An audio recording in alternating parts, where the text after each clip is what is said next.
take you guys off. Hey, let's try to do this thing right here. Welcome to the show, everybody. We've back. Took a day off to spend with family. Their Valentine's Day, so hopefully everybody had a great time. On Valentine's Day, and condolences to those who did not have a partner. So that's that. As the joke says, hopefully you guys had a great Valentine's Day, because you didn't get the V or the D. So that is the joke. So yeah, but hopefully everybody had a great Valentine's Day. Next week, unless the guys change their mind and they want to do something, we'll be off next week too, because it's my son's birthday. So I'm gonna try to take that off and spend time with them. But this episode brought to you, as always, by ERT Radio, courtesy of Ron. Go over there to Mixlr.com, set up your account. Takes, like I said, no time at all, about a minute and a half. Put your information in there, and then now you can listen to replays of our show, Into the Outer Realms. You can listen to live programs, and just as we go through. So just as you do those things, so make sure you go to Mixlr.com, set up your account. ERT Radio, proud sponsor of the Three Beards podcast. All right, man of the hour, Joel Stern. He translated this book. I'm going to butcher their names, so I'm just going to say Anna and Merrick. They were the original authors that did this remarkable case of poltergeist activity and psychokinetic power. And Joel Stern translated that from Polish into English to open it up for a greater audience. And so I've got this book. He's with us right now. He's going to be joining us via telephone. So you won't see a picture, but you're going to hear a disembodied voice. It's not a ghost. It really is Joel Stern. So everybody sit back. We'll get here to the show here. So Joel Stern and the Elusive Force is next. Welcome to the Three Beards podcast. My name's Craig, along with Austin and Chris. Passed to a new generation of Americans born in this century.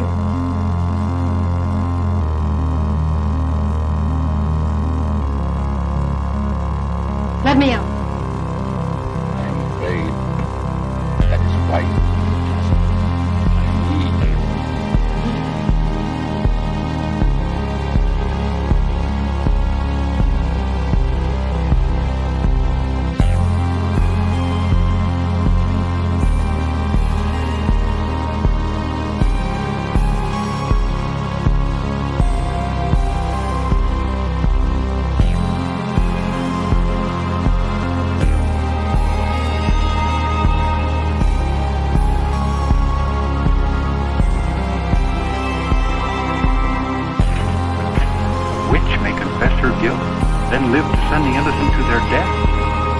Justice and honor in Massachusetts colony?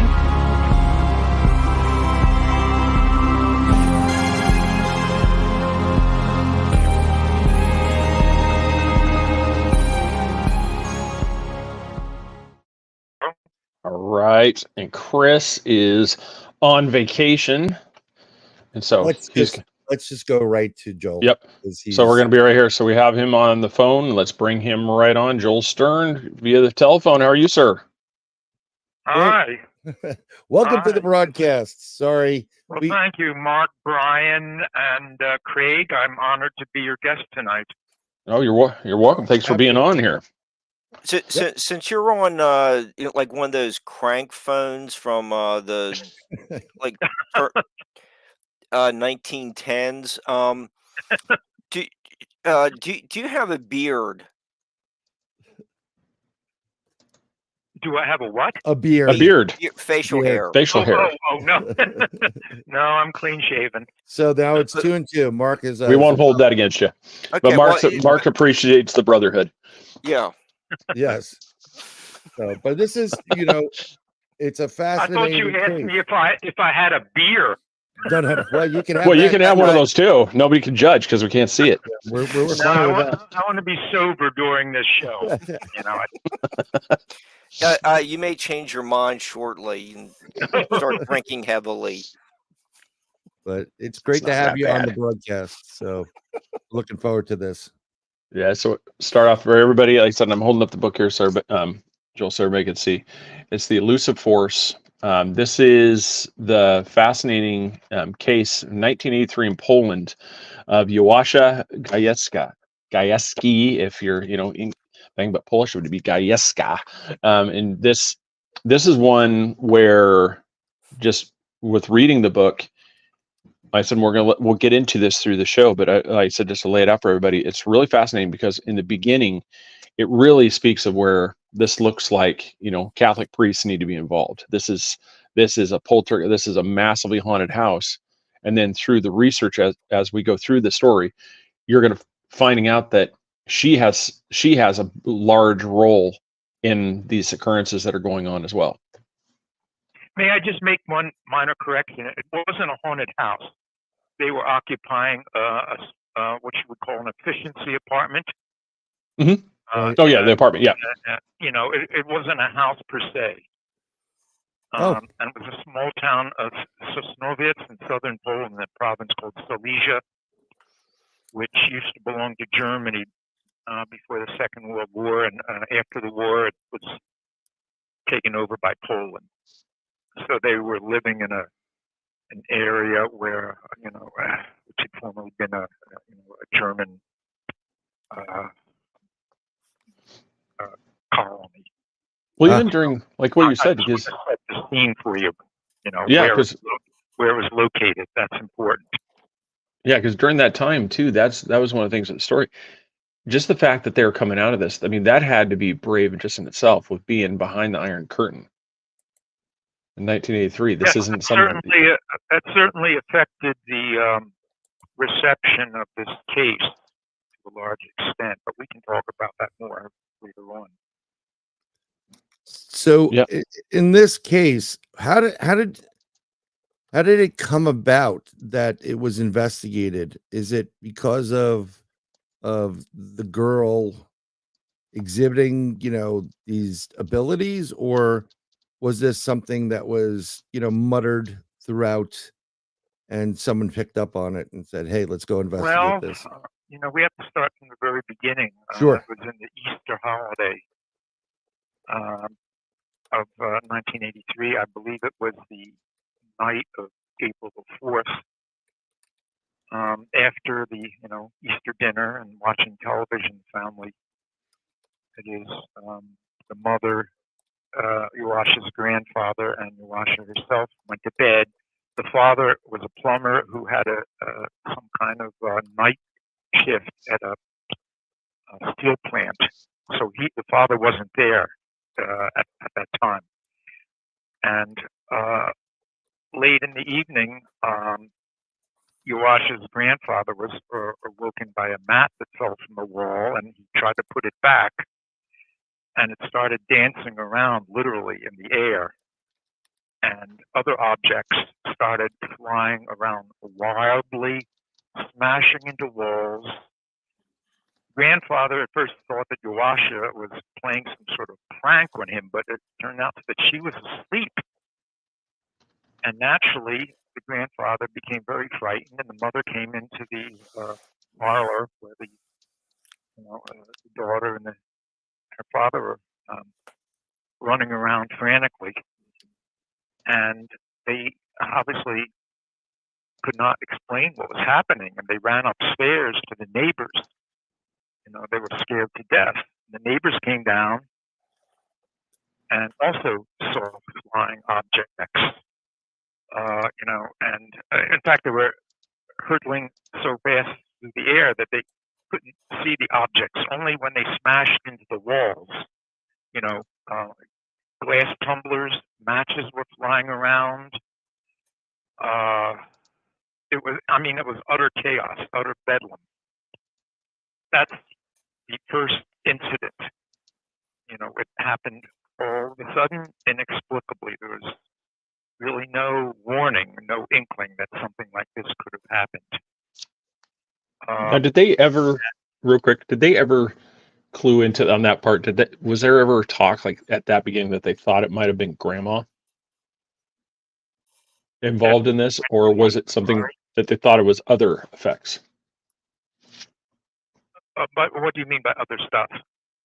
No, it's just that's when you have paranormal activity, the first thing that would pop in your head, was it grandma, or was this they were still thinking, okay, this might be something demonic, this might be something, where it's a haunting as Oh, opposed, I because see what most people weren't, was. because most people weren't going towards the Well, telekinesis side. well, the first step the family took was to summon witnesses. Police officials, members of the municipal board in the town, who were at first very skeptical, but they eventually witnessed these very destructive, unpredictable phenomena and prepared a report, which attracted the attention of some researchers. What you would call, well, trying to think the term. Was it more? The first hypothesis was that something in the building was wrong. The walls of the building were settling. There may have been cracks, underground water courses may have been undermining the foundation, and that was the first theory. But it fell through because these events kept happening, even though the inspectors who came ruled out any problems with the construction of the building. So the town authorities decided to move the Gajewski family from Sosnowiec to a smaller town, Chelaj, which I guess it's a kind of suburb a few miles outside of Sosnowiec, in the hope that the new residents would bring an end to these strange happenings. But unfortunately, they didn't. And this was when the case began attracting a wider attention. Do you want me to stop there and ask me? Well, we could, yeah, because I was one of those things. I'm trying to remember from when I read that chapter too. Did the activity at their original residence, did that stop almost immediately?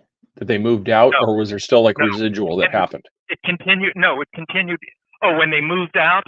Yeah, when they moved out. Well, for a long time, I don't know exactly how long, the apartment remained vacant because people were fearful. Obviously, they thought that either there was some kind of demonic entity haunting the premises or whatever. But when new people did eventually move in, there were no further events like that happening. Right. So apparently, Joasia herself was causing these, strange occurrences. Yeah, because you could definitely clue into that part. Yeah, at that. Joel, did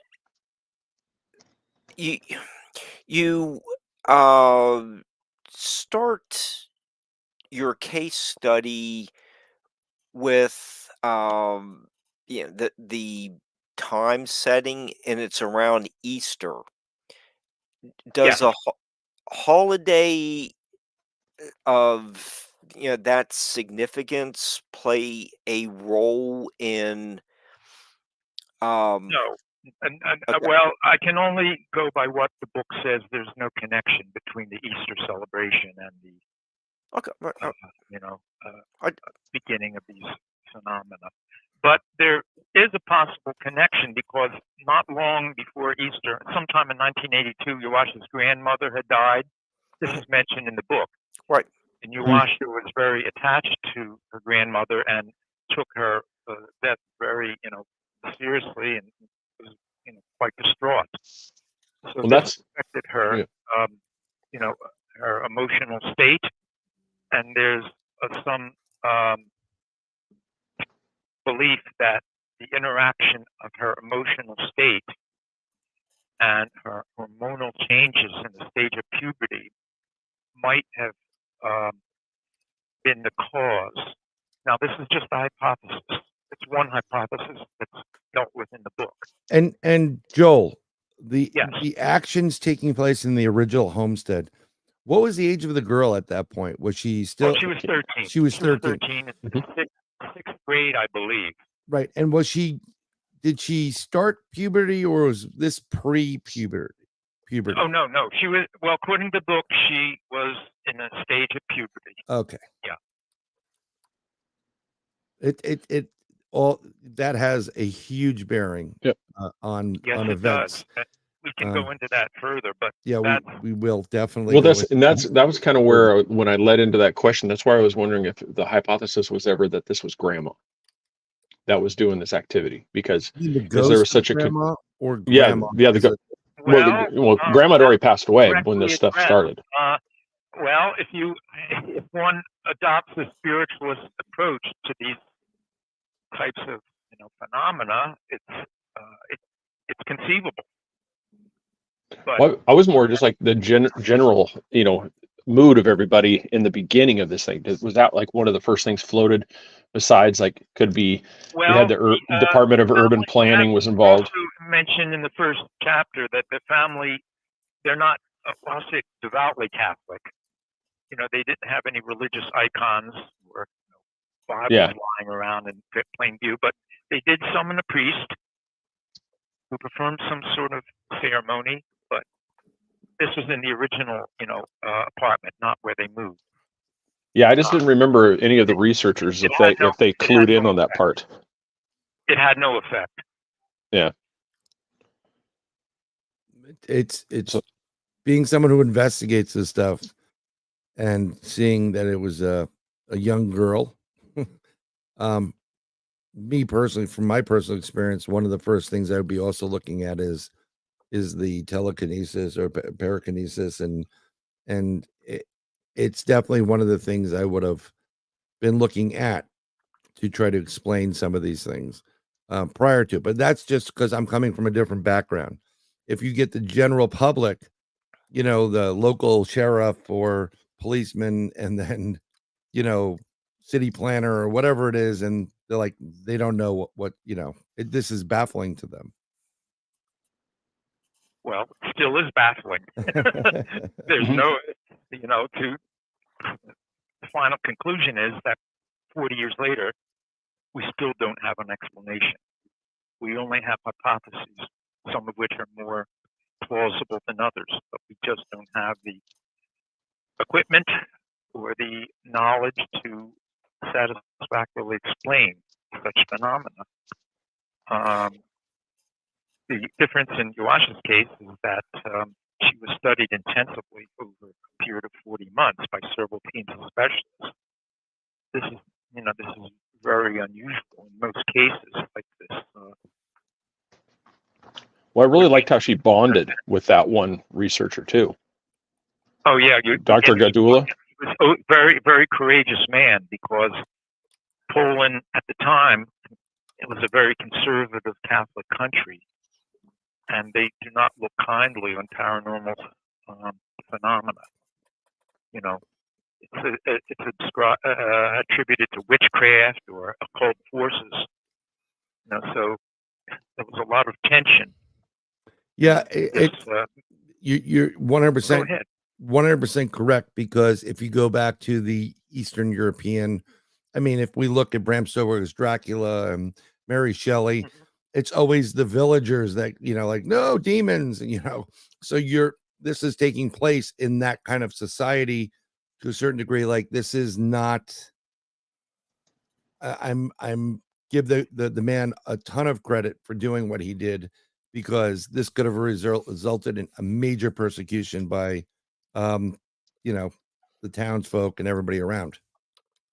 I agree. He was an unusually courageous man. Some of the researchers who worked with him did want to remain anonymous. However, they were afraid of losing their position or, their reputation. But he stepped forward, as did a number of others, whom we can mention later on. Sure. And then let's continue from when they moved to the new home and the new location. Yes, new apartment in the small town of Chelad. Yes. Well, these events continued with variable intensity. I mean, there's no predictability about them. He became, I guess you would saw an object of notoriety throughout Poland because, journalists started flocking to the town to see what was going on. And that's where the authors of the book, Marek Ramushko and Anos Titska, step into the picture. They were investigative journalists in Warsaw, and they wanted to treat the matter seriously. At first, they were skeptical, but when they started reading, police reports and so forth, they thought that this matter deserved a closer look, and that was their impetus for writing, the book.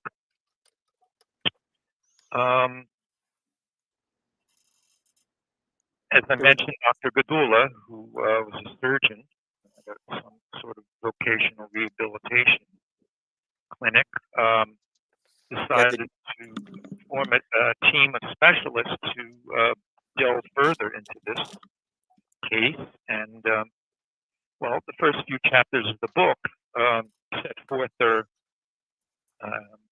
procedures, some of their findings, and that's where things progressed. Well, you had the Japanese researchers arriving as that came a little later. Okay. Yes, there was when the specialists presented their preliminary findings to the scientific community in Poland, other teams were eventually involved in this, and news of their activities started spreading to mass media outside of Poland. It attracted attention. Unfortunately, most of it was sensationalistic, or downright wrong, but a Japanese crew from the biggest TV channel, I think it was Fuji Television, if I remember correctly, came to Poland to study the case and film it if anything could be caught on camera. And one of the chapters of the book is devoted to them. Yeah, well, because as we get up to that part, because we're not even there yet to where the sanatorium comes into play. Because there's one of those. That was the most spectacular. Yeah, and that's one of those when we get into that part, because there's the whole 7 years during which these phenomena occurred. That was Right. that made a believer out of me and many other people, actually. Well, that's what it. Yeah, I'm sorry. Go ahead. No. I was just gonna say that's one of those, because we're getting to that point, because right now, the way that this ramps up is, I really actually liked it, because especially like Gadula and stuff, they actually came through this from the scientific side. This wasn't one of those like, oh my God, we found Neo from the Matrix, we found the chosen one. They were going through going, okay, what, we need to figure this out. So they were doing all these tests, and he actually, I think part of the reason why they bonded so well was because not only was he so focused on the scientific side, he was also focused on the humanitarian side of, this is still a human being. We can't mistreat her in the process of trying to get an answer. Absolutely right. Yep. It's interesting that you mentioned that, because it was found that irradiating say a room or laboratory with infrared rays would kind of provide a spark to these phenomena. Now, I don't know why that happened, but these rays would make the teenager violently ill. So they had to terminate some experiments, out of concern for her welfare. Mm-hmm. These were not heartless scientists. These were people with a heart, conscience, and I respect them for that. Yeah, I mean, them trying to study the child, under like a laboratory conditions that's written in the book. When you get scientists like this, they really treat you like a lab rat.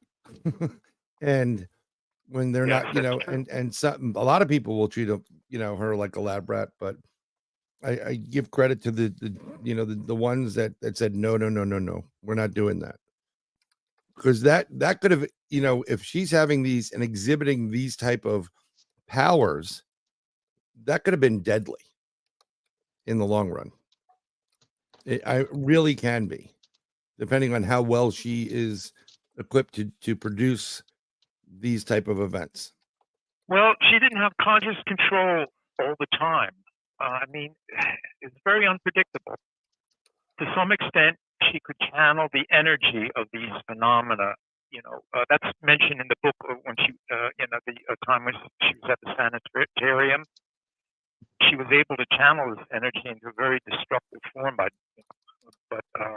in other occasions, she was completely helpless. Yep. It was a very strange case in many respects.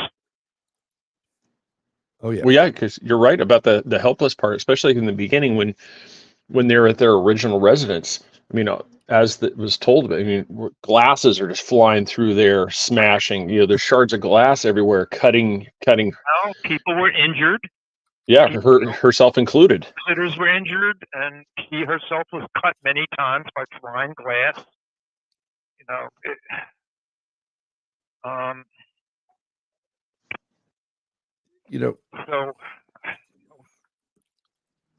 it's an interesting process. Them working for like 7, 8, 9, months on this, and really not knowing what to do with it initially, right? well, we couldn't identify the source. Unless you can identify the source of the problem, you really don't know how to address it. You're just casting about for solutions, Right. and without, and even the researchers differed among themselves on how to explain this phenomenon, how to alleviate the girl's condition, how to help her parents, how to make her schoolmates accept her. It's a very complex situation. Oh, I definitely would not want to have been part of the that team. I mean, I research and investigate this stuff, but first of all, I probably would have been kicked off the team because I would have went at it at a different approach. More like a lot more. I'm curious about what approach you would have taken, but we can discuss that later if you wish. Sure. No, well, that was it, because like the ones that took it, it was she bonded. It seemed like Kadula's approach was the one that she really seemed to latch onto. She really respected because of the way he treated her. The ones that she really didn't were the ones that were more had the demands. Do this for me. I want you to do this for me, and she would shut down. Right. Right. Freeze. The expression used was freeze up. One psychiatrist demanded that she bend a spoon for him in his presence, which she did, and then he demanded that she bend 10 more spoons in his presence. She wasn't a machine. She's a human being, and she reacted to people in different ways, and she could not produce these effects on demand. It doesn't work like that. Yeah. And what I in this situation and seeing where we are in basically Eastern Europe, I wonder, were any of these people connected to government agencies and thinking differently than Dula? That's a good question. As I mentioned before, some of the researchers had to hide their identities because their positions might have been endangered, or their reputations could have been affected. How did the communist authorities react to this? How should I say it? they were not receptive to research. They thought it was some sort of hoax, or they didn't think it was a serious matter. And the researchers had to raise financing on their own, basically. They had to do this on their own dime. And the only reason that it ceased after 40 months, there was no more funding to be had. Yeah, but which is a great shame. oh, it's Great loss to science. yes, know? but It's amazing that the research continued for as long as it did, only because of the courage and integrity of these, teams, the specialists. Yeah, And they 100%. faced believe me, they faced great obstacles. But they just did not have the resources to continue this for a longer period of time, which is a great.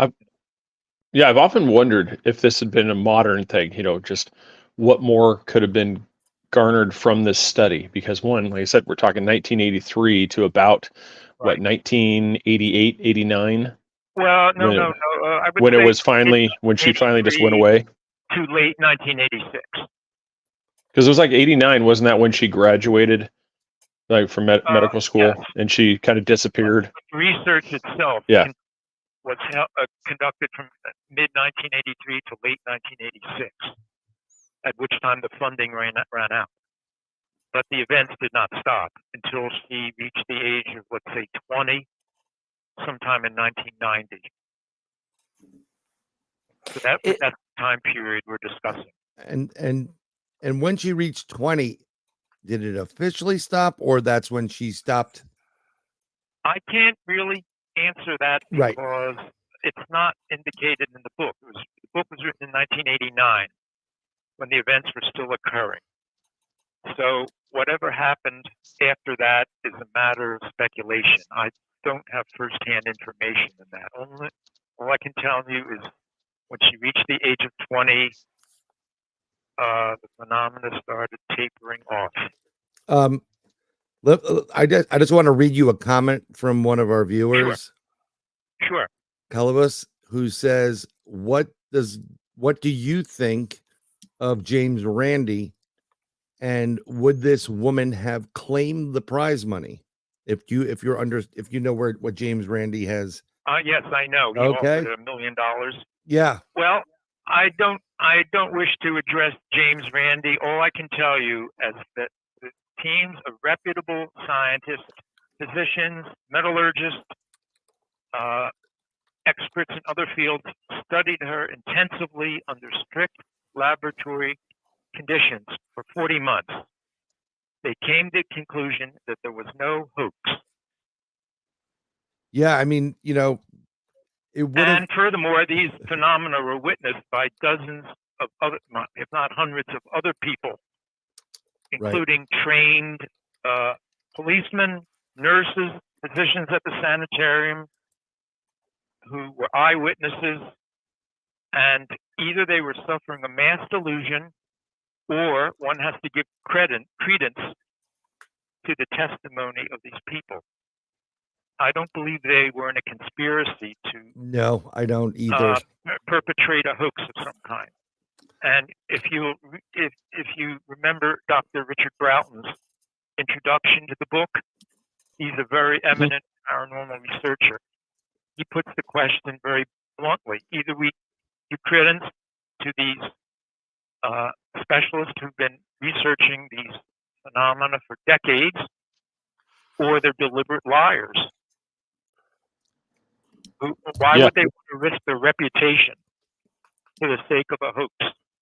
Well, and so does that answer your question about Mr. Randi? No, it definitely does. And the gentleman said, "Thank you for reading my question, and I appreciate the answer." So thank you, Joel. It's interesting because you're still a little bit on the Eastern. There's still a little bit of that Eastern Bloc mentality, even back in the late 80s, early 90s, and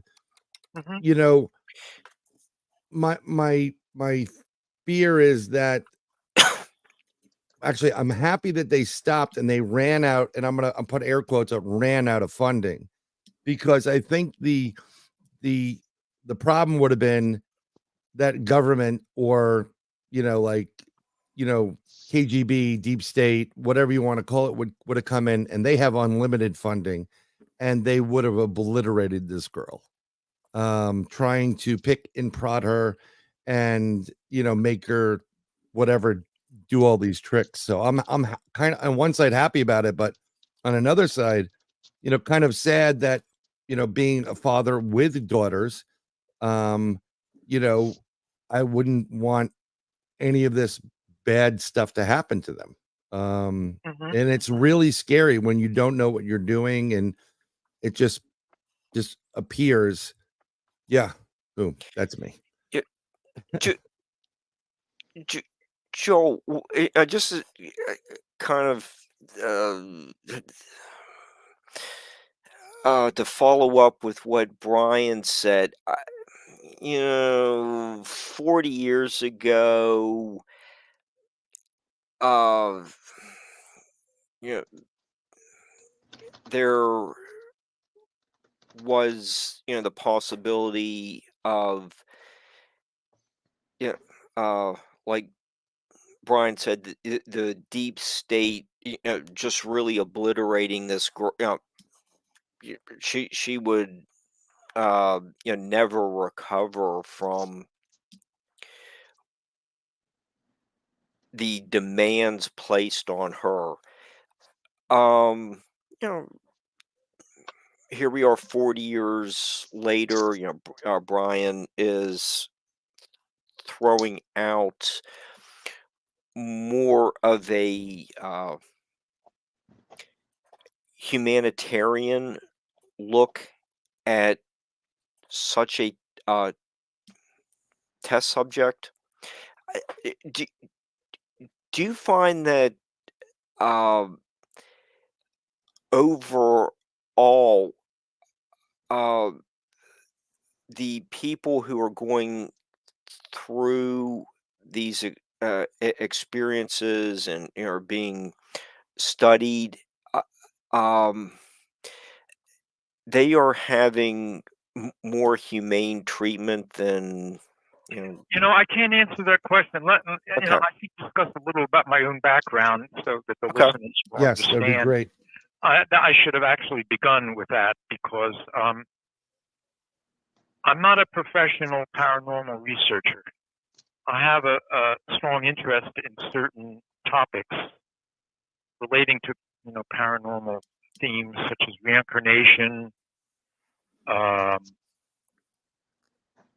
time slips, time warps, if you want to call them.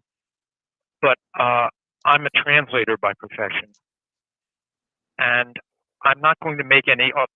I would not be presumptuous enough to make a judgment on the cause of these phenomena or the current status of research on them. I just don't have the background to do that. All I can tell you is what I've learned from my own reading and conversations with people, but this is not firsthand research. So in answer to your question, I don't know what the procedures now, how they progressed from what was followed 40 years ago. I would hope that they're more humane, but again, I can only speculate. Well, Brian, what do you think? You're on, the fancy TV shows talking about stuff like that. Thanks, Mark. I believe that there is an element in our world and societies that want to take individuals that have these gifts and abilities and exploit them for not nice usage, and they don't really care about the I human. agree with you. Yeah. The remote viewing program, for the U.S. intelligence agencies, and I know the Soviets Yep. were deeply involved in exploiting psychic gifts. Yeah. for nefarious purposes, let's say. Yep. 100%. So I agree with you, and this may Right. still be going on for all I know. I mean, yeah, there are remote viewers around the world. You're actually talking to one right now. Oh, Yes, wow. and I do it. But and it's just when it gets to things like this, and you're able to bend and manipulate materials or structures or the molecular structure of things, that is major league. Mhm. That goes beyond knowing the information by remote viewing or seeing or smelling or tasting. That goes into the ability of creating a super soldier. And Yes, these abilities, if channeled in a certain way, could prove to be very destructive. right now, And Joasia proved that. She did have sometimes had conscious control right, over these abilities. And being a teenager, of course, she wanted to display them to her friends and her stay in the sanitarium proved this. She wanted to prove that she was better than this TV girl, who supposedly could, also bend objects right. and create gravitational disturbances. So, Joasia wanted to show off. Yeah, Remember, she's only a 13-year-old girl, and she's trying to fit into a world right? that Exactly. So now let me yeah, go ahead, please. So you like time slips and rips, right? And I've that of all the paranormal phenomena, that fascinates me the most. I'll talk to you later about that for if you a personal reason, but we can talk about that. No, but I feel as if I'm in some kind of time slip because I've always been fascinated with the music, furniture, the surrounding, the Art Deco style, the 1920s and 30s. Yeah. My house looks like a speakeasy, time capsule. A speakeasy. That period. It's very strange. I don't have a rational explanation for it. So I feel as that I myself am in some kind of a time slip. It's very strange. So I identified with people who find themselves in such situations, Oh, I can appreciate that. Something that I would recommend is maybe you, I've been talking about this with another person for a while now. Maybe you have been reincarnated, and this is just a connection to that time period. One day, if I can find a reputable person to do that, I would like to undergo hypnotic regression. That's definitely a suggestion. I definitely want to do. That's one of my goals because you're familiar with the case with Edgar Casey. Oh yeah. Who went into that. I think that's really what started my interest in paranormal phenomena in general. Back in the 70s, somehow I heard about him and I started reading material about his, trances or readings. Yep. It just fascinated me beyond belief. He's definitely an interesting gentleman. Joel, have you been to his the Edgar Casey Center in Virginia? I went there back in around 1990 to Atlantic University for a lecture by John Anthony West, the famous Egyptologist, who argues that the Sphinx was far older than conventional, scholarship assumes. So I went to hear a lecture by Mr. West. That was my one time at Atlantic University. Unfortunately, I wasn't able to go to the library and look up Mr. Casey's readings. But I've read books about him. Yeah. And he is such a unique figure. I mean, he didn't go past 6th grade. He grew up in Kentucky, and yet when he went into these his trance readings, he could speak ancient languages. How can one account for that? Well, that's what I was trying to get to with the time rips and slips. I'm wondering if there was some kind of environmental residual effects that may have contributed to the young lady maybe getting hit by something or feeling the effects of it, and that enhanced her ability to produce these events. Well, that's a matter of speculation. I can't Right. address that question directly. I have no idea. Right. It's not really mentioned in the book. Apart from her emotional upheaval after the death of her grandmother and her puberty-related hormonal changes, Oh, you're anything else is just, yeah. hypothetical. Yeah, but when people that do research this that were in the West, and there are people that do research this type of exact type of course. situations, and they know that it's usually young females, Mhm. well into it goes past puberty, and there's usually a traumatic event and the whole puberty thing, and something in there allows them to manipulate objects. Now, I personally, and I'm just throwing my own theory because I can. I think it has to do with the fact that females use both hemispheres of the brain But versus that's males. a major topic in the book, actually. Yeah. There was one a psychologist named Miroslav Hartradek who gave her several dozen tests of focusing on the activity of her brain hemispheres. And he came to the conclusion that there were certain anomalies in her, nervous system that Right. may have contributed, at least to some extent, to the origin of these, kinetic effects. But again, it's a hypothesis Right. among Yeah, others, one among others. her right hemisphere drew the most attention after Yes. both were studied. Yes, there were certain anomalies in the functioning of the right hemisphere. And frankly, the technical descriptions are a little beyond my field of expertise, so I'm not going to go into that. All I can tell you that there were certain physical abnormalities in our hormonal balance and our brain functioning that set her apart.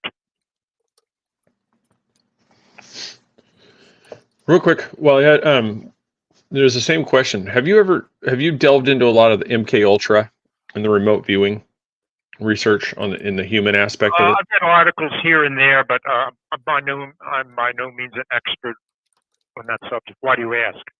Well, that was the question. One of the guests, one of the viewers had, Listeners? because because I was the same thing as I was reading this, especially with the way MK, like he brings it up, MK Ultra, where the way these programs were working. I was actually surprised that the Soviet, and the Polish authorities didn't actually try to use her in one of these aspects militarily, because if she had this ability for this ability to move objects, to bend objects, right, she would have been valuable in this thing. And I was surprised that they didn't go after this part, that they actually left her alone, because the Iron Curtain still hadn't fallen at this point. That's a very good point, and for whatever reason, that never happened, which I guess was to her benefit. Well, maybe the reason it didn't happen is because the people that were around her, especially the scientists that wanted to remain nameless, knew what would happen if this girl That's very possible. got I to the hadn't other thought of side. that actually, but Yeah. sounds plausible to me. They definitely wanted to protect her. She was a very likable person, according to what, I met her twice. There's nothing demonic about her. The only remarkable feature was her eyes. They were very piercing. They saw right through you. Yeah. Well, And, I wonder if her inability to do it on command was like was the not a good candidate part, where it's like somebody, when they were paying attention, because I'm sure somebody was following. There had to be somebody in a secret, in a secret agency paying attention. I wonder if that was a part where they, one of the scientists, very well could have been part of one of these agencies, and it could have just been like, she can't do it on command. Well, again, I can't answer that directly. So, just quick question for you: when you met her, she was around in her 20s. Well, let me recapitulate. Sure. Shortly after I completed my translation in the summer of 1989, well, maybe I should backtrack a little bit. How did I find out about this case? That would be that. Because Actually, a couple I met in Washington when I was working at the State Department, a Polish couple. The husband was a bioenergy therapist, and the wife was a journalist. They gave me a copy of the book to read, and they told me that an American publisher might be interested in having it translated. I read the book and was very enthusiastic. I thought it deserved a wider audience, not only because of the scientific importance, but also the human interest. Now, the girl's plight, it touched me. And unfortunately, the couple who gave me the book, they were not completely forthright and honest. There was no American publisher interested in it. And I think they just wanted to use the book to feather their own nest. But let's leave that unpleasant episode aside. right. Yeah. I finished my translation in the summer of 1989, and I contacted the authors in Warsaw, Mark and Muszkarana Rosticka, and I went to Warsaw in October of that year, and I met them, and we hit it off right away. You know, fortunately, I could speak Polish, so that, and they don't know English, so that enabled me to communicate with them. They took me to meet Joasia. We drove all the way from Warsaw to southern Poland. It took several hours. And we went to see the family in Chelad, where they were living at the time. It was a very shabby Soviet-era apartment building. You know, if you know what I mean, these concrete monstrosities, very ugly and utilitarian. Not an attractive place to live. But in any case, we went to visit Joasia, and I met her and her parents and a few eyewitnesses, Joasia's friends who had been struck by flying objects. So that was my first encounter with her in 1989. She bent a spoon for me right before my eyes by rubbing it with one or two fingers for a couple of moments, and it started bending like a flower, you know, like a stalk of a flower. Right. It was my only paranormal experience. I've never had any experience like that afterwards. And the second time I went to visit the authors in the summer of 1990, and we went down by car again to visit Joasia. She was in nursing school at the time, and she was kind enough to bend a second spoon for me. I've kept both of them as souvenirs of my one and only paranormal experience. I don't know. I guess I went off in a tangent. You asked me a question. Oh, No, that's I'll tell you. welcome to Three Beards Podcast. Yeah, that is a great little memento for you and anybody else in relationship to that. To have the strongest man in the world could not unbend these spoons. I believe me, they're twisted like pretzels. And it's amazing what this is why I investigate what I investigate. And because of these events, because in my opinion, there has to be a rhyme and reason why there are individuals in this world that can do this. And I believe that we all have the gift and ability to get to that point of doing it. Some are just more advanced than others. I'm just happy to know that if she's in, you know, a real career, and this is kind of being put behind her for the most part. I hope. Well, she's off the radar completely, because before I forget, when these events eventually stopped sometime in 1990, after I visited her, she graduated from nursing school and started working in the local hospital. She got married, had 2 children, and apparently changed her name, and all trace of her since then has been lost. Smart The girl. authors of the book back in 2015 tried to contact her by putting an editorial in the magazine that they ran in Warsaw. But there was no response. I conjecture that she might have moved abroad. A lot of Polish people back in the 1980s and 90s went abroad to Britain and the United States because it was very hard to make a living in Poland. The salaries for nurses and doctors, believe it or not, are very low.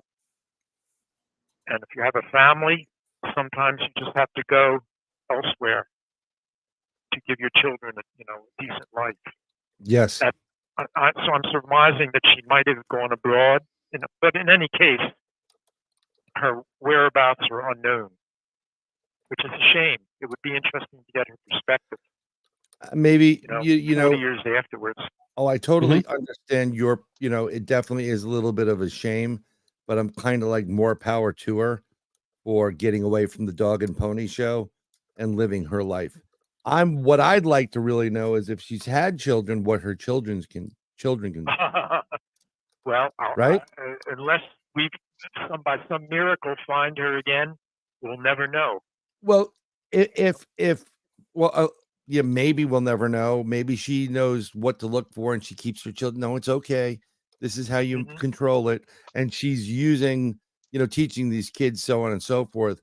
But in this day and age, someone eventually will see somebody bending a spoon, and then you'll go boom, boom, 2 generations ago, and like, guess who we found?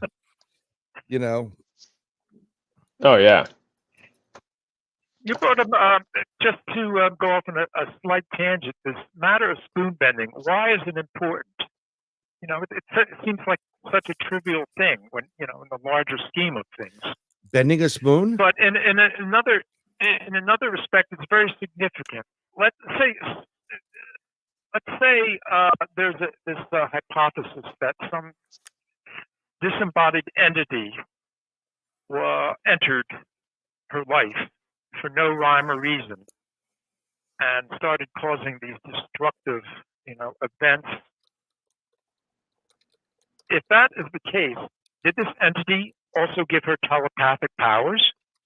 Did it also enable her to bend spoons? I mean, it's one thing to cause psychokinetic destruction, but did this entity enter her brain and her fingers to give her these extraordinary powers? That's stretching one's credulity to a limit, I would think. I mean, that's where the spiritualist hypothesis falls short. It doesn't explain everything. It may explain the origin, but it doesn't explain the cessation of the phenomenon or the other aspects of it. It's incomplete. I think the scientific approach is much more responsible and comprehensive. That's my own view as a layman. Right. I don't understand. A lot of people want to blame a third party, an entity or a spirit or, disembodied voice or whatever, and don't understand that as human beings, we only use maybe, if we use 5%, some people, usually more on the 2% scale. The abilities that we have are limitless, and you couldn't comprehend what we can't comprehend. So, well, if you ever read that famous book, The Autobiography of a Yogi, which is a classic, that also sparked my interest in the paranormal. These things are taken for granted in other cultures, like shamans. Oh yeah. I mean, to them, such abilities are not anything extraordinary. They have command over these paranormal powers. And that's like Western science it's a useful tool, but it's not the all omnipotent explanation for everything that occurs in human behavior and in the natural world.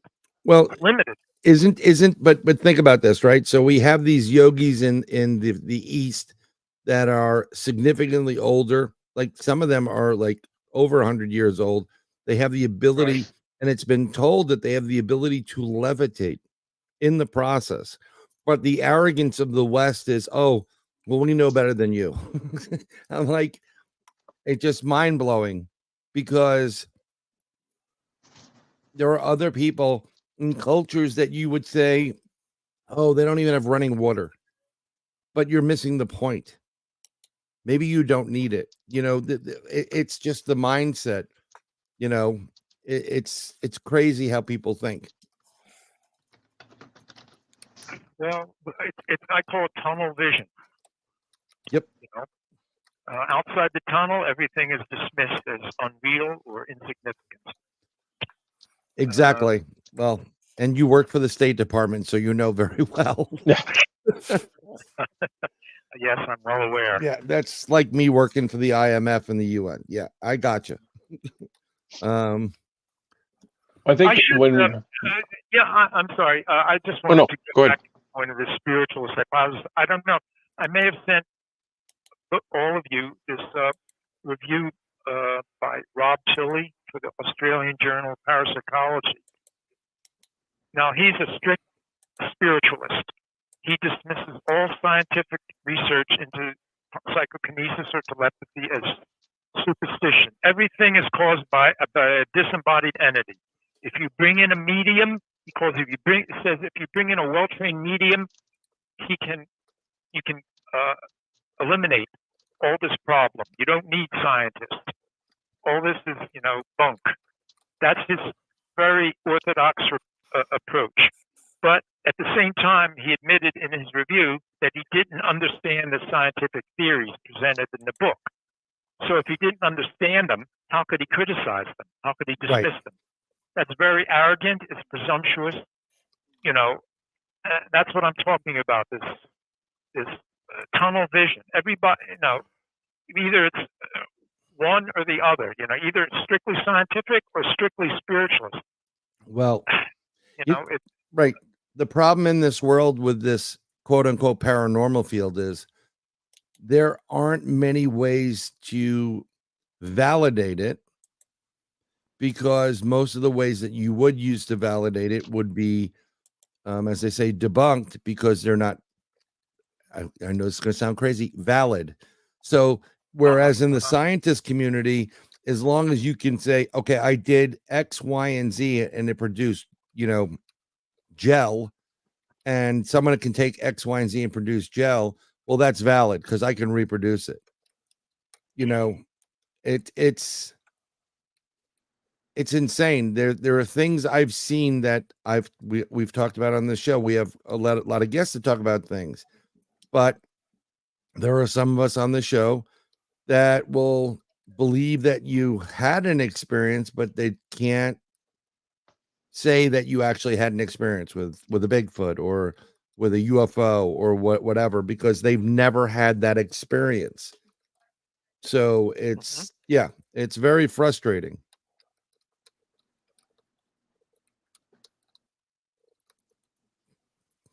Mr. Craig or Joel.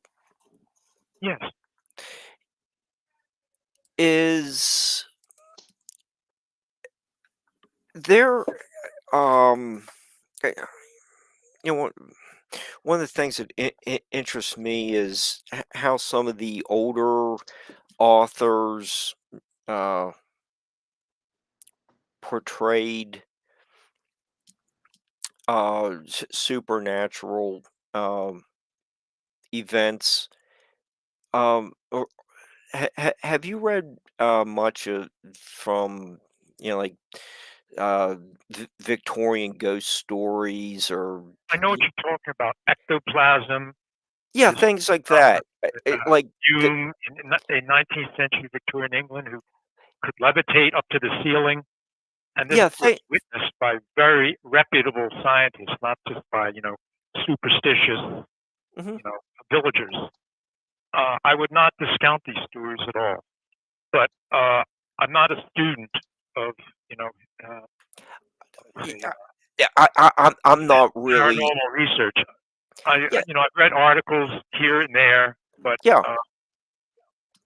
I don't think that these older researchers can be dismissed out of hand as ignorant, superstitious fools. Many of them are reputable specialists in their field. Charles Michelet, who's a Nobel Prize winner from France, he witnessed many of these early, psychokinetic phenomena, and I see no reason why he should be discounted as an observer. yeah. Well, I've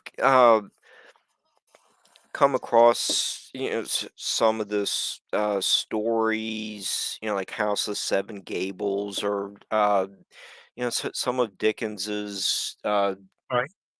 ghost stories, Henry James's Turn of the Screw. You get some, uh, the kind of like ball lightning showing up in Journey to the Center of the Earth.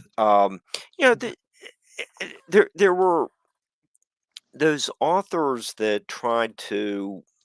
They may have witnessed something, or they were developing ideas like based on folklore, but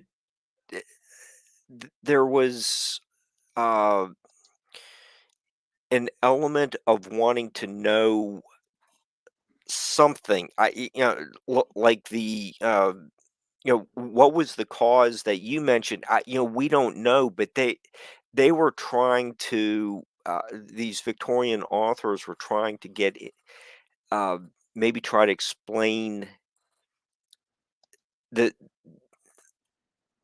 do the same thing that was being done, 100 years later in this Polish case. And I think it's interesting that over such a long period of time, people are looking for answers. Well, human curiosity is Yeah, is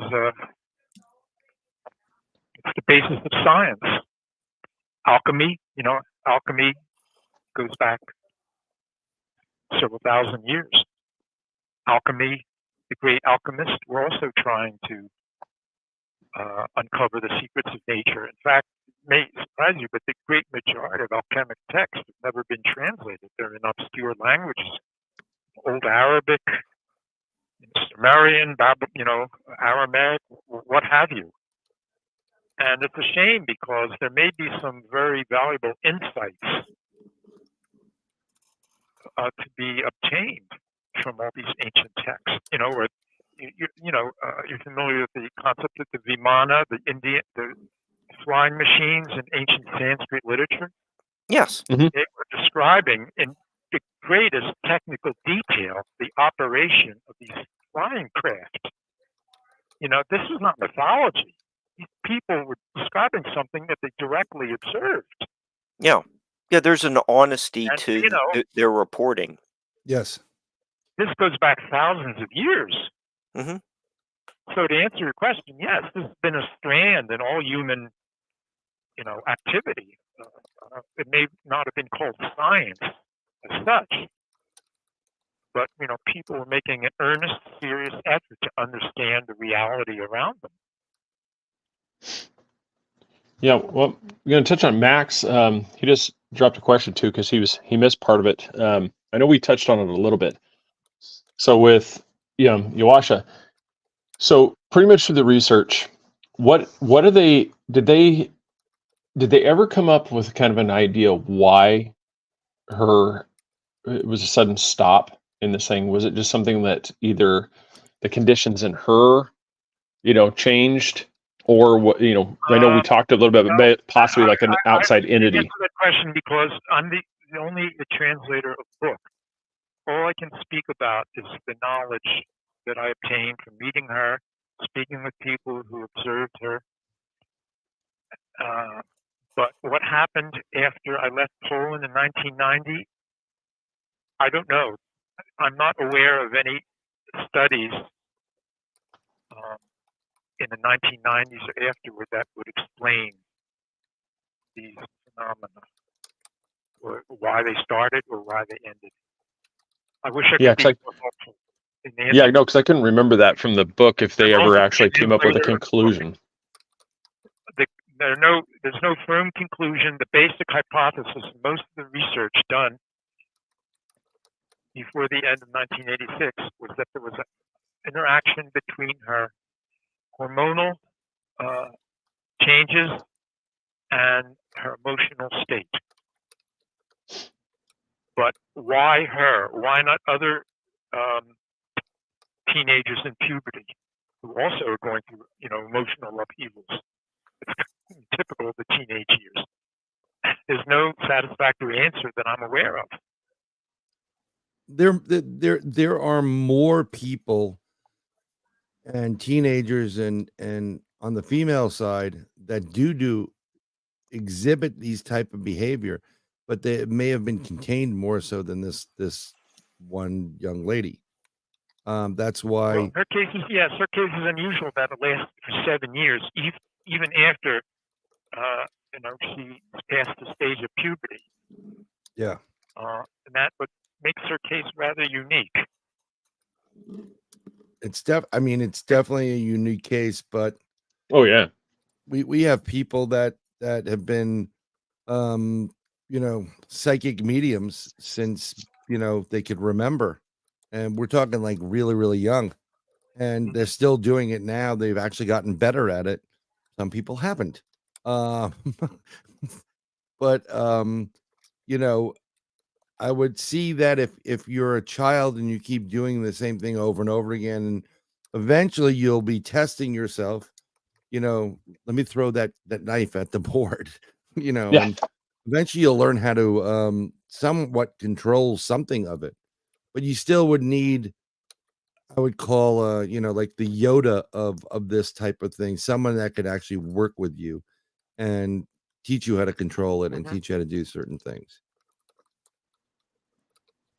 Well, it's interesting that you mentioned that, because if you remember the chapter about the Japanese coming to Poland to study her, some of the Japanese team members suggested that she take up some sort of meditation or other spiritual exercise to control her emotions, because she lacked, from what I understand, she didn't have a great deal of concentration. She was easily distracted, and the idea was that if she could somehow get a better grip on her emotional, her distracted emotions, perhaps she could control herself a little better. But I guess she was not that ready to do it. Right. I mean, it's interesting that they brought in the Japanese and to kind of take a look at this, and I didn't get up to this a certain point, but I'm trying to figure out the rationale behind it. Well, if you read the chapter "Cold Eye of the Camera," it describes the activities of this Japanese research team. They put a camera in the apartment to record flying objects, and they did succeed in recording one flight so quick that you could only see a blur on the screen. But there were other physical effects that they were able to observe. Why did the Japanese come? Well, it turns out that at that very time they were doing a series of Japanese television on psychic phenomena in Japan itself. And I guess they wanted to compare Joasia's case with, Japanese Their Japanese counterparts. And forgive me because I don't remember what text it was or what would where I got it. I know it's from history, based on certain events in Japan that would be classified as paranormal. But there are individuals in Japan that were very well known for doing these type of acts. Yes, they're mentioned in the book as a matter Yeah. of fact. I don't Mhm. don't ask me to recall their names. Right, but I mean, there are certain cultures. Like we get back to that whole culture thing, like the East versus the West attitude. Oh yes, And Mhm. there are certain cultures where this is like, oh, this is, it's nothing. You'll learn how to deal with it.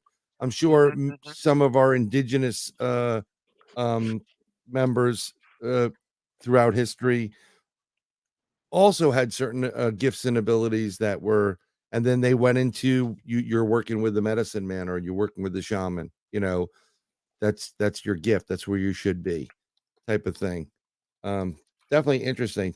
It would be nice to see more, like you have this case and try to find other cases around and then build on it as one giant, almost like an encyclopedia of this type of event. Well, I'm sure Yeah. the people in London at the Society for Psychical Research, the SPR, have Yep. a wealth of material on these subjects. In fact, I know one of the members. She's going to be writing a review of the book. Actually, her name is Sophie Weaver.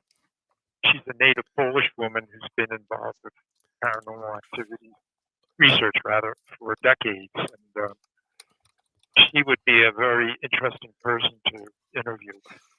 Yeah. I mean, she's a historian of this particular field.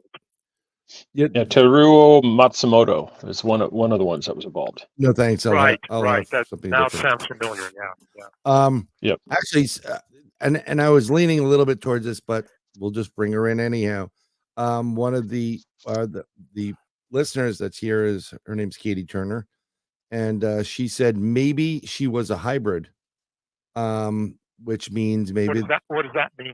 well, that would be a human mixed with an extraterrestrial or an interdimensional, and there are reports of what they call star children on this planet, which is a combination of extraterrestrials as well as humans. Uh-huh. They have very large eyes. You said she had piercing eyes. Piercing eyes. Yeah. Piercing. I don't know if they were larger. You've seen her photographs. Photographs are in the book. Right. It's very noticeable. Yep. I mean, she doesn't have the characteristic that I would know of a hybrid. I've seen some individuals that are, I'm 99% positive, are hybrids. They're wider and bigger eyes, just really big, kind of like that Disney-esque type of look. But hybrids are known to be able to do things that humans can't, and that's use more of their brain to manipulate material and elements. So that was like I'm showing on camera here. Here's a very photo of her with the authors. which is certainly beyond my competence to answer. Right. Now, it was just a great question because that, Yes, it is. in this day and age of what they call disclosure, I mean, I was hoping, I didn't want to go down that route personally, but these are part of the things when you're investigating these things. And Katie actually is a very seasoned investigator of supernatural, paranormal. She does readings as well. And there are people that are, if I met somebody like this, I'd be like, okay, here we go. This is what we've been waiting for. And there are certain marks, when you have this type of poltergeist activity or the movement of cabinets or knives throwing or whatever, one of the things you want to check is, do you have a preteen in here? And is she female? And it's really weird, but this is some of the routes that you would have to look at, because for some reason, these young ladies are able to do things that most people just can't wrap their mind around. Well, that led me to translate the book. Oh, yeah. It's a window into another reality. Well, maybe another. I'm not going to say another reality. It's a reality that most people can't perceive, but it's real. And for whatever reason, we've lost the ability to access. I think it's this increasing emphasis on the left hemisphere, which has brought the progress of science, but it's diminished the role of the holistic view of the right hemisphere. There's a British scientist, Ian McGilchrist, if that name means anything to you. He's done extensive studies on this. The role of Name actually sounds familiar. the cerebral hemispheres in human history, how one age emphasizes one hemispheric activity to the detriment of another hemisphere. It's very unusual. In Western culture over the past few centuries, we've focused so much on the scientific method, the materialistic approach to reality, that our other abilities have kind of atrophied. You know, Australian Aborigines, for example, they're supposed to be very primitive people, but yet they can walk across thousands of miles of desert, without maps, and find their bearings. And they, go into trances where they can access, things that would be imperceptible to the ordinary human mind. So who is really primitive, Western man or the Australian Aborigine? It depends on how you, look upon the matter. In some ways, perhaps they're much more advanced than we are. Yes. They're using the full power of their right hemisphere, whereas our abilities have kind of atrophied. Right. And you were talking about Dr. Ian McGilchrist, right? Yeah, yes. Yeah, he had the divided brain and the search for meaning. Incredibly brilliant. Yeah. And so brilliant. I'm just speechless when I listen to it. I mean, this is a fascinating, book. And so Ian, every time I hear Ian or something like what this gentleman's name, I just can't not think of Spinal Tap. Sir Ian Hogg, and I just can't not think of that. I'm sorry. But the book I know is available on Amazon right now. And Amazon, Barnes and Noble, if anyone's listening from abroad. I've got a $50,000 question for you. Took 2 days to get it here, just so you know. 2 days to get here, and I ask it all the time. If somebody would want an autographed copy of the book, is that available or not yet? Autographed by whom? Well, you can autograph it. I'm only the translator. Do you want the translator's autograph? Well, some people do. I mean, I don't think we're going to get Anna's or Merrick. Well, Mark unfortunately passed away 4 years ago. Yep. So unless you can access him on the astral plane, there's some people that can. Get somebody that can auto. Anyone right. indicates an interest in having me sign the book. You have my address, I assume. If not, I can give it to you, and you can provide my email. I think let's start with email. Have them contact you, because if you do it the other way, any address for anybody. Yeah, you'll get. You never know what trolls you're going to get from the internet sphere that are going to end up showing up at your house saying that they're your loves of your life. Or how many car warranties are coming your way. So I know what you mean. I get calls like that every day. Yep. Well, sure. Feel free to pass on my email. I have no objections to answering questions if I possibly can. Sure. Just remember, I'm the translator. I'm not a paranormal researcher. I'm not offering any authoritative explanation, just my personal opinion. But Brian, we've been talking about how intriguing this case is, and Brian, you were just talking about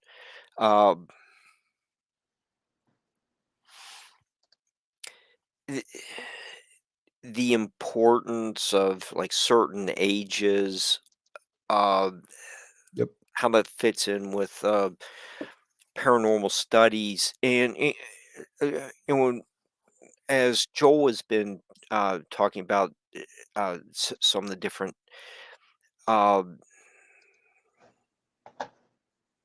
kinetic experiences that people observe, like the bending of spoons. the X-Files devoted a whole show to it, Oh a yeah, whole episode. And that what probably came out 25, 30 years ago.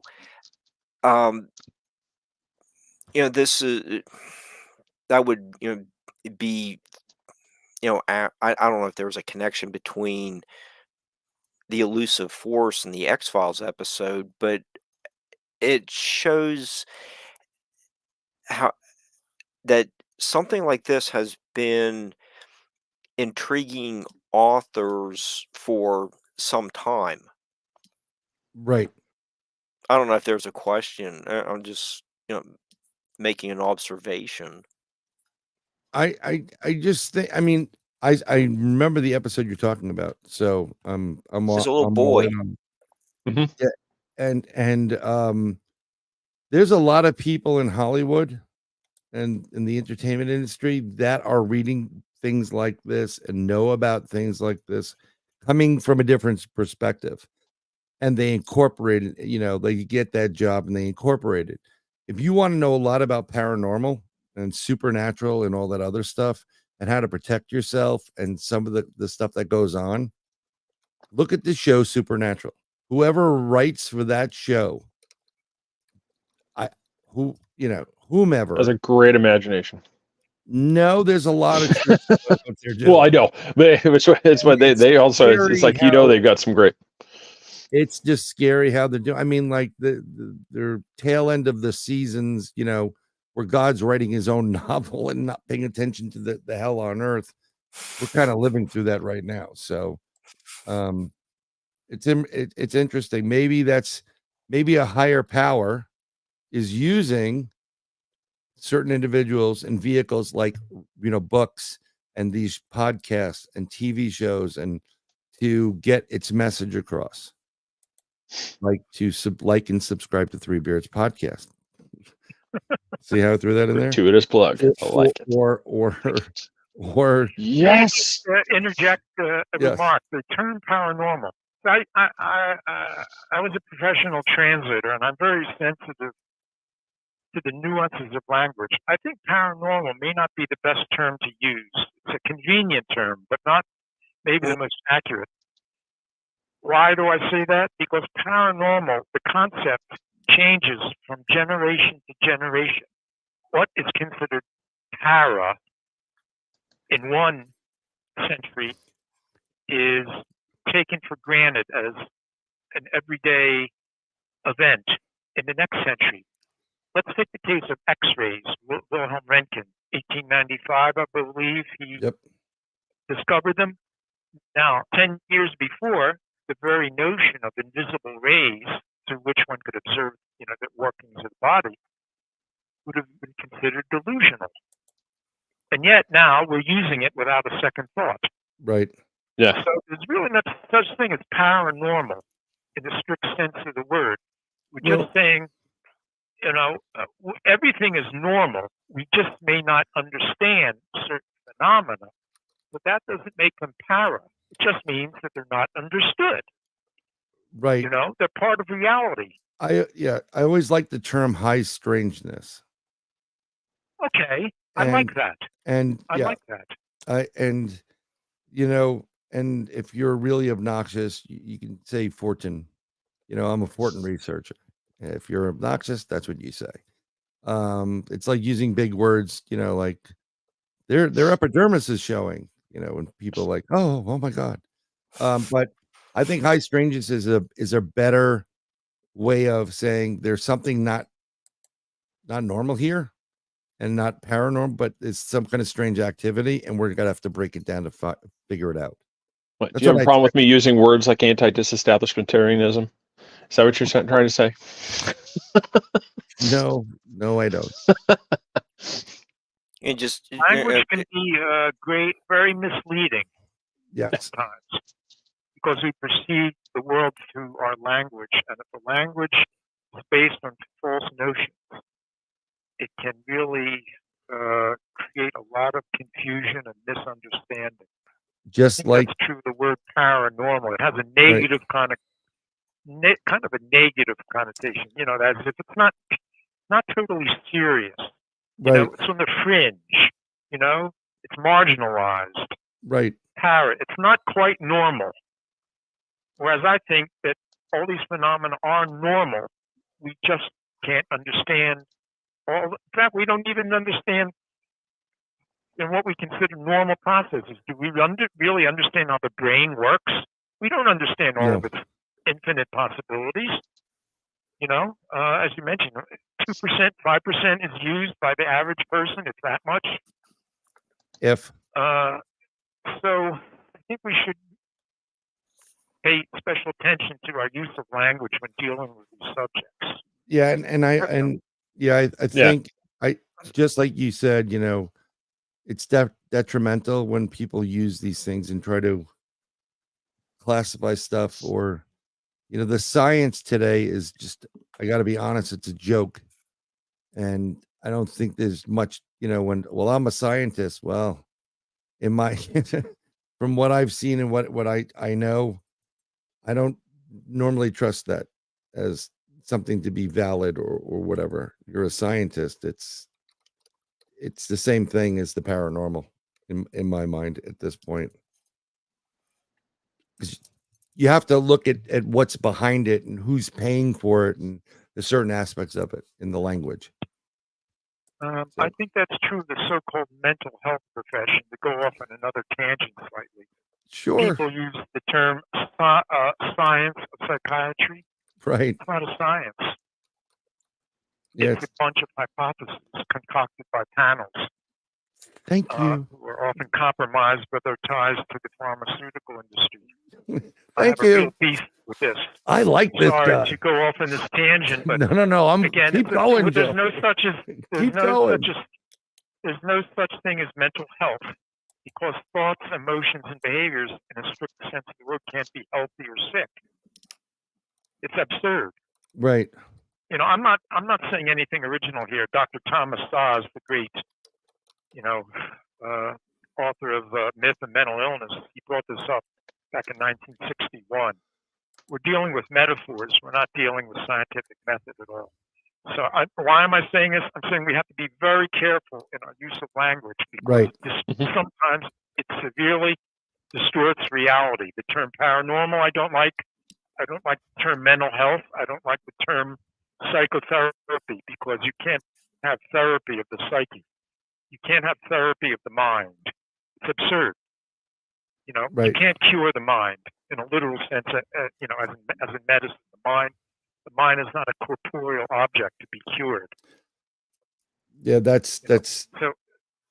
I've gotten too many debates about that. So, but Three Beards eases your mind. You should have a future podcast on that subject. You know. Yeah, just give us a second. Dave Scott will create one for us. Yeah, we'll be bringing the crucial use and misuse of language in dealing with mental health podcast with Brian coming up. No. I question all these people, and they always have. It's kind of like the flat Earth theories. They always have some kind of creative way of like getting around any of the questions. I'll leave it be. If it works for you, God bless. That's what I'll say. That's right. All right. Well, what we should do is look at this. We're at an hour and a half, so we got to wrap this up.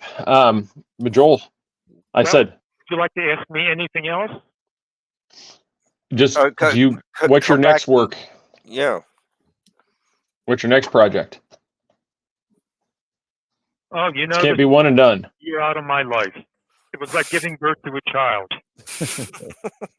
You know.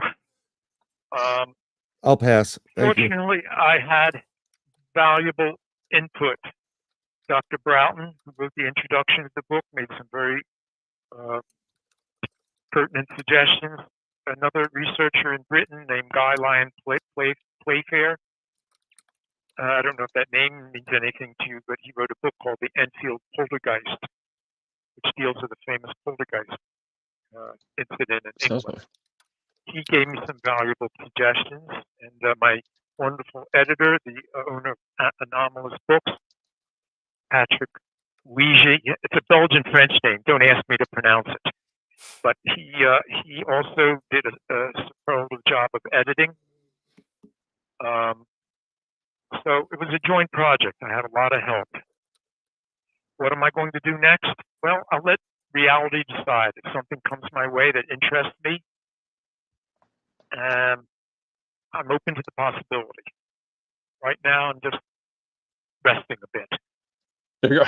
Anyway, speaking of anonymous books, I really suggest the listeners look up their catalog because they have a wonderful range of material on all sorts of subjects like cryptids, UFOs, Ooh, psychic abilities.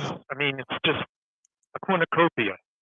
Well, I'm sure So, Craig will be having that web address for Anonymous Books up in yeah, on definitely this. pass it on to Yeah. any interested people.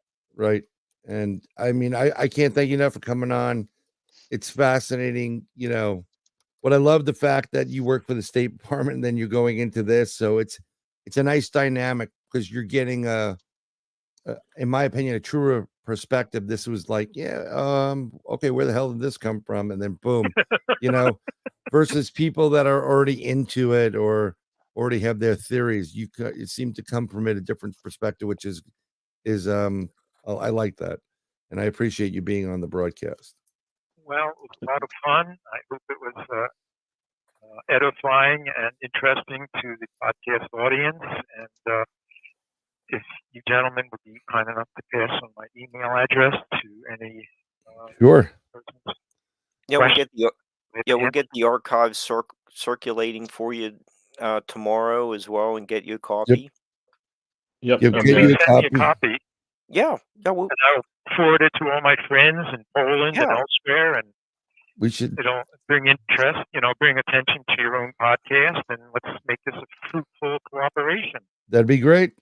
you Well, know, threaten me with a good time. Thank you, gentlemen. You have a great evening. All right, you too. And like I said, I'll post this up for everybody so that way they get your email address to reach out to you. Because I don't want to get, like I said, I don't want to give them your address because you're going to have somebody who's going to say they're the love of your life No and be more at your door. trolls, no more car warranties, no more seniors Yes. Medicare plans. Exactly.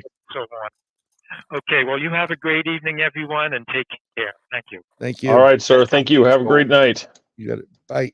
Bye. Well, that was All right. Joel via the cell phone. Mark, Yep, you have I've anything going on tomorrow, next week? Something big, next show? On Nightlight next Tuesday, I have Jeffrey Wilson talking about his new publication on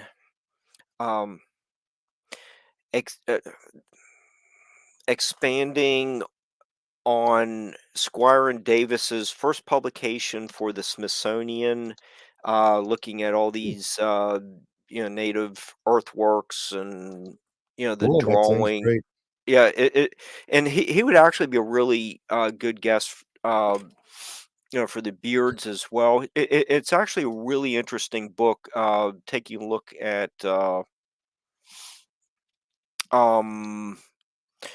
these earthworks approaching 200 years later. It's yeah. That sounds. I like the I've been doing something with Ron Murphy with the earthworks, but I'd love to have this guy come on. But you got to ask the guy in the left square or rectangle. Oh, okay. This guy has a name. Yeah, Sorry, Captain Craig. Yeah, Captain Craig. Yeah, No, it's yeah. hey, Here's that's not Jeffrey's book. He's working from this material, like drone footage of the Earth, like the Serpent Bound and exactly. Like Fort Hill. I just kind of opened of photos of like the Serpent Mound, which is just a couple miles away from Fort Hill. Stuff like that. How does it look today when he's flying a drone up there and compared to the vellum based map, right? Yeah, and Yeah. there's also like some of Squire and Davis's handwritten uh, notes, their observations. I've kind of been getting into that. How some of those guys from the taking the first measurements of some of these earthworks, their first impressions, uh, they were accurate. I don't think they were really influenced by, it's like, oh, we have to make this fit, Darwinian, principles. No, It's yeah, like yeah, this is what it was. yeah. No, they did a great job back there because there wasn't any of the bullshit. It was Yeah, just get it done. yeah, The cardiologist and get it done. And they did a really, really good job. Actually, a lot of those vellums and maps are now not public for multiple reasons because it conflicts with the fossil record or the historical record. yeah. Jeffrey's a nice guy. I've you know met with him at a couple conferences and done some other podcasts with him. He will also be speaking at the Loveland Frogman conference in Cincinnati. Is it in May? I don't have the date in front of me. You can Right. Google it. Jeffrey's a good guy. He and his wife are very nice people, and I can add. That's the Um, Well, boss upstairs. well, Ron, we've tossed around that idea. It's just because we've already let's say we've already breached. We've already breached the the containment field. So we might as well just welcome in Jesus on line 2. We got the devil on line 1. We'll just go full into the coast to coast because we're working on the criteria of does this guest meet these criteria? If they do, then we can pass them on to level 2 of let's try to book them. We've already we've already got a couple of criteria. Do they believe in this or do they believe in this? If the answer to either one of those two is yes, then no. Yeah, Right. and then they go on to the next round. yeah, there are a lot of people out there that are just getting their latest publication Mm. to the public, and How to do my bent spoon. Metaphorically. Pretty good. Metaphorically. Three Bears Not podcast says metaphorically. It's now a soundbite. Oh That's my a god. classic sound coming at you. The other one was really good. No. No. My favorite. Right there. No. You too. If we're gonna get the Craig doll, when you squeeze him, he's just gonna go. No. Yeah. That'd be fantastic. We just have to add in the thing. Don't touch me there. Metaphorically. Is Chris going on? No, gay literally, cruise? don't touch me there. Not Podcast says metaphorically. Chris, Metaphorically. Chris is on a gay cruise. Metaphorically. Yeah.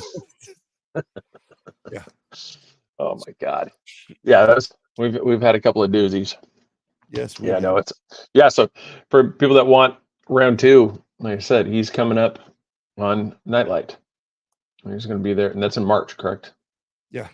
The end of yeah, March. that's I think Tuesday, March 19th. Okay, yeah. So that's Thanks, Ron.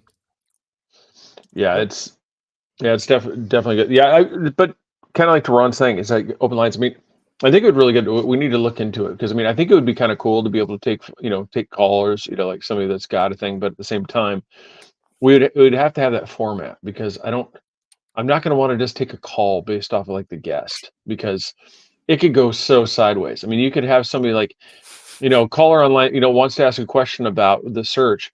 Oh my God, I'm the mother of your baby, and then it can just go completely sideways, and then we're just, then you're going to have me over there. Like, Soundbite I sent earlier today to the group. yeah, it is.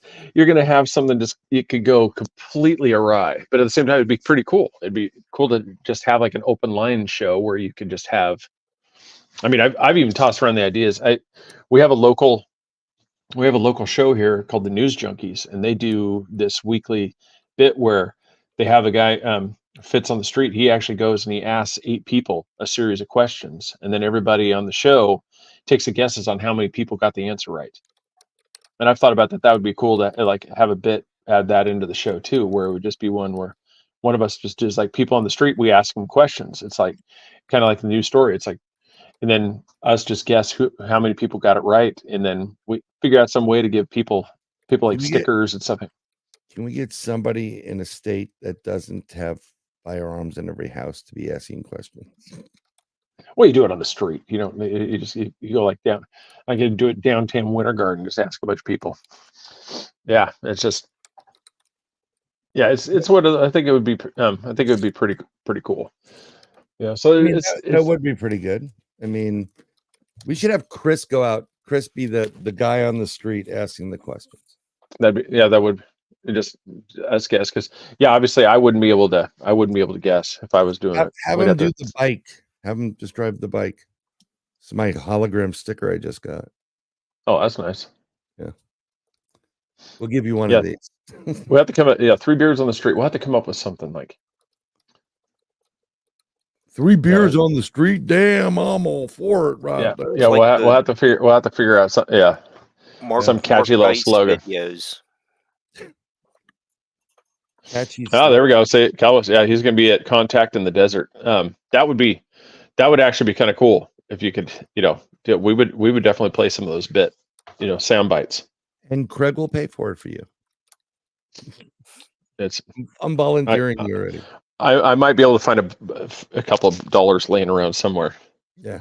I had to turn down a TV deal though, like another spot, but it's fine. What? Just I mean, not everybody's cut out for Bang Bros. No, it's not Bang Bros. It was actually UFO related, but thank you very much. I don't have anything to do with gay porn, but as far as you're concerned, rest stops are known homosexual hangouts. Oh, look at the time. That is what it's. I mean, at some point, when you want to talk, I said it'd be interesting to see. But I mean, it's one of those things I was pulling for. I was hoping that that was going to work out. It's too bad it didn't. It did. Timing didn't work out, and we'll see what happens.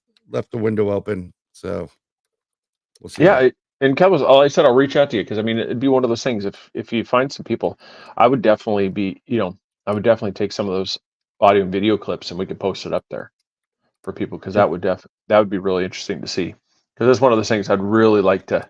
Paranormal porn? What? You didn't like that mountain movie? No.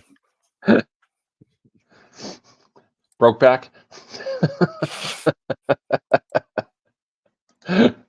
It's just SpaceX. Yeah, there's like news thing. They're kind of rolling out. There's a couple of different things. Like Bezos is, finally broken free of the penis rocket, and he's actually building the vagina new rocket. Glenn rocket. Yeah, the giant one. They're rolling that out, and SpaceX just announced, and I was actually surprised too. They're deorbiting a few of the Starlink satellites that aren't functioning right. So they're going to be taking those out of service and deorbiting them. So it'll be interesting to see, because I think they're doing like 100 of them at one time, and so that's going to be interesting. Somebody just got a really good deal with the U.S. government intelligence at SpaceX. Oh yeah. Just got a great deal. I know, Cal. That's the other one too. That's the other SpaceX thing. I cannot wait for that one, because this one is the one, barring that there isn't something goes awry.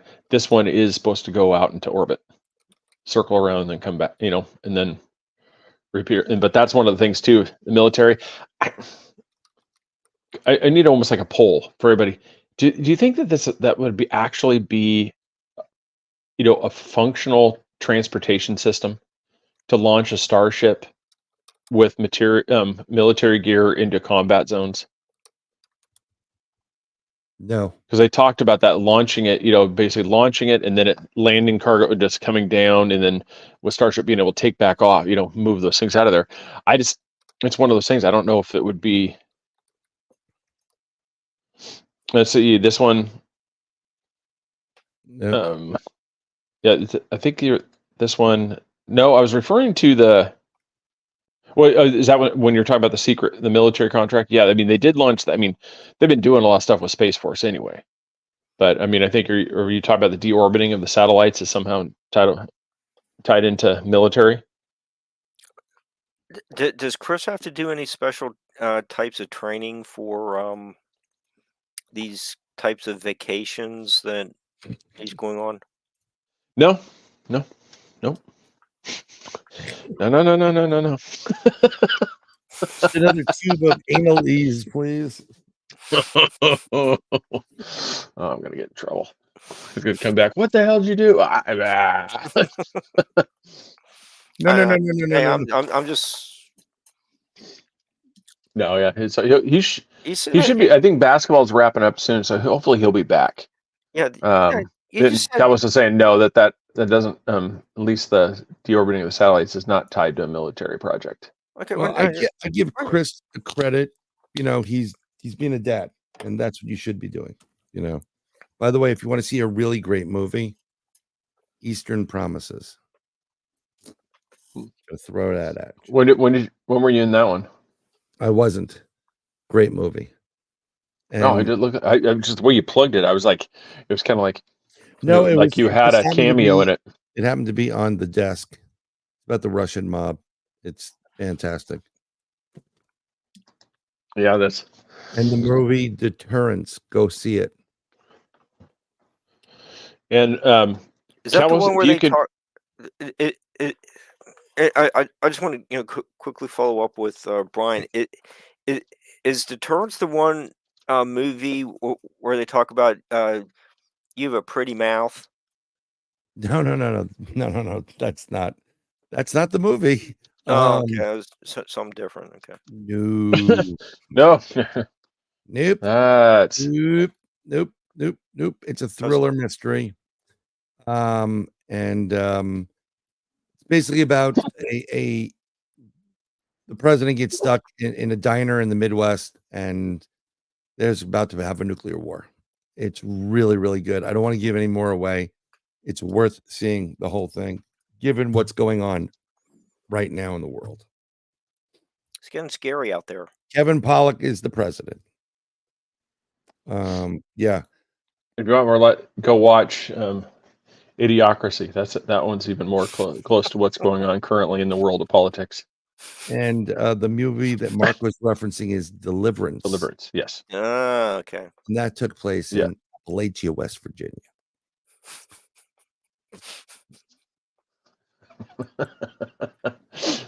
How close is that, Mark? There's a distance. Dueling banjos, Mark. Yeah, no, Calabos, he's involved in a Skywatcher group too, and I highly I don't have the quick link handy here with Mark D'Antonio. I encourage everybody to do that. That's a lot of fun. There's a lot of times boy, Mark really knows his. Yeah, I wind down. And I watch that, and like stuff, like especially when they zoom in. There's a couple nights that I wind down with that. So it's definitely, I encourage everybody to go check that out. And Ron was even the winner of one of their giveaways. Yes. Yeah, you won a pair of binoculars. There you go. I know Mark through that. Well, I know Ron knows Mark.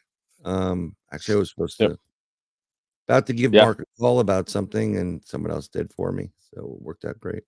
Yeah, so Mark D'Antonio does that show, and then Calabos is he'll be on there, kind of bit like a monitor, and he runs a giveaway. So if Ron's been to Pine Bush, New York, for the Pine Bush UFO, there's nothing more hysterical than when Mark D'Antonio is giving his presentation, and he really brings it down for a lot of people, and it just flies over their heads. They're just like, oh God.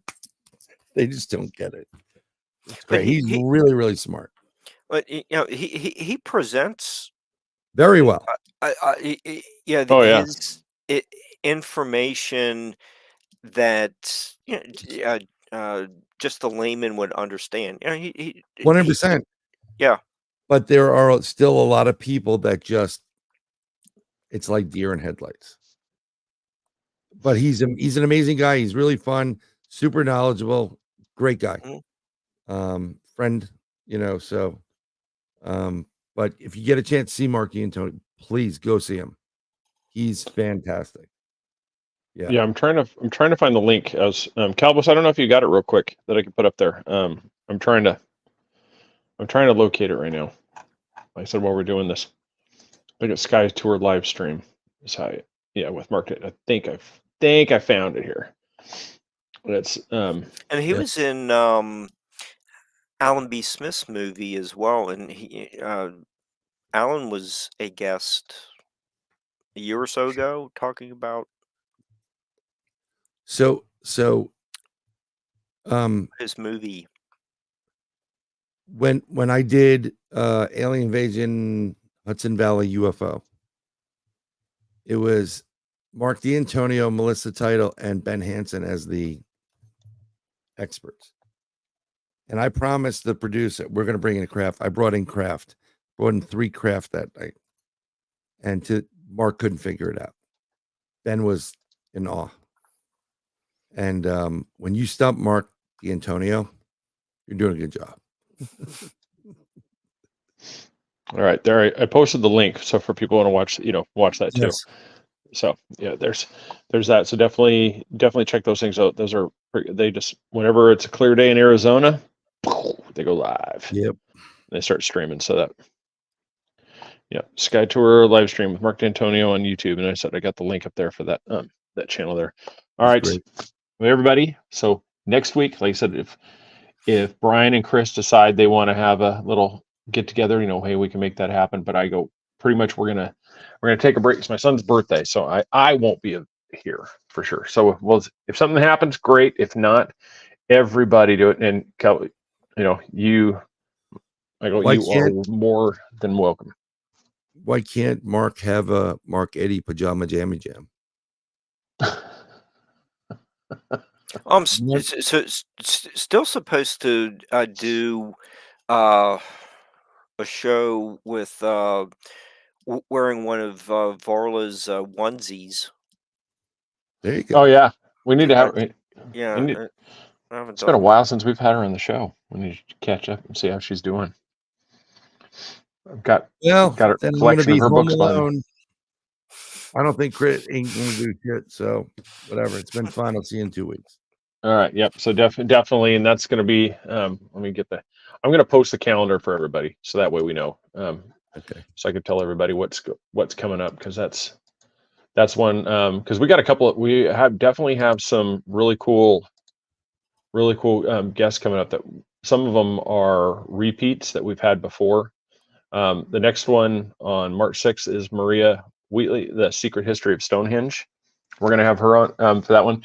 And Mark was telling me, she's run afoul with royalty. Oh, bloody shame, isn't it? Yes. King Charles does not like her works. Well, he's a big dick to begin with, so who cares? Yeah. So then we have Dr. Rita coming on. She's repeating. She's going to be talking about her latest book. So does Maria. Yep. And then Margie Kay is going to be in talking about winged cryptids. And then Paul Eisen is going to be back on. So he'll be back on into the month. You signed him up for another round, huh? Mm-hmm. We'll give him another shot there. Oh, God. And then Jack Carey will be back on April 3rd for the prediction update. So for anybody, go back to the first show here, and you can see the predictions that him and Brian made for that thing. And so we're going to look again, and this is the update to see what has come true, what didn't happen, what was close, what wasn't close, what deviated, and we'll have kind of a rehash over there, and then we'll kind of go, then maybe re-up the thing and see if they want to predict for the next round. So that's the ones that we got coming up here. So that would be great. But can I suggest something? Maybe a new game we can play. Like, every time you hear this sound. No. Have a shot. That's right. No one. Every time you hear Craig go, no. Take a shot. Yeah. So yeah, so we got some really good shows coming up. I mean, I said they're going to be really informative. That Maria, that's going to be a nice one. I mean, I need to get over to England just so I can have a Elongated pint with her. skulls. Yeah, that way I can go Well, meet up it's with been Maria and fun, have a guys. pint over there. I'll That'd go be fun. back to the UN and tell them what a great job you guys are doing here. That's right. That's right. The blue hats. We really For need radio. to be sponsored by also Bucky's. Bucky's. I know. We got to reach out. It's like, come on, you got to sponsor us here. That'd be great. All right, everybody. Well, thank you. So, well, Mark, so everybody go support Barbara DeLong and Mark Eddy on Nightlight. You can find that Barbara DeLong on YouTube. Brian, you can find him. He's got thousands of podcasts out there. You pretty much search up Brian M. Bowden and you will find him everywhere. You'll find him on shows. You'll find him on YouTube. You'll find him on Dave Scott latest podcast. I said, no, whatever. Yeah, I'm around someplace. Yes. So we tune in. I said, I'm not sure, how many more of those you're going to do, but you had an interesting show the other night, so that was pretty interesting. Everybody can check that one out too. That was cool indeed. I know it was a good 3 weeks. I so much like doing this where look, it's not my responsibility. That's the guy right there, right over there. I'll just bring in the guests, blame him. Makes sense. That's awesome. Sounds don't pull Craig's finger. Don't pull Craig's finger. Yep, Jameson on deck. Yep. Oh no. There you go. Take a shot. All right, man. We'll appreciate it. All right, Mark. What do you want to see us out? Cow abductions. Cow abductions. All right, we can do that one. All right. So everybody, we will see you in a couple of weeks for sure. Possibly next week if those two decide that they, something's burning that they got to talk about. And maybe Brian in the promo material. There you go. That's right. All right, everybody. Have a great night. We will see you on the next one. Good night. Good night.